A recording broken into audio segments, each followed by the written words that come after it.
अपना मोहलिया में से निकले ले हमार भैया धैलियले भरिया कावरिया हो लाला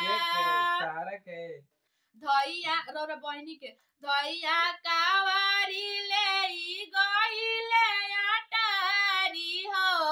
फुलवा के से जिया सोवले आहो लाला फुलवा के से जिया सोवले आहो लाला तारा नींद लगत रहे तोरा बहनी के पूछ ली जाके हां तारा नींद लगत रहे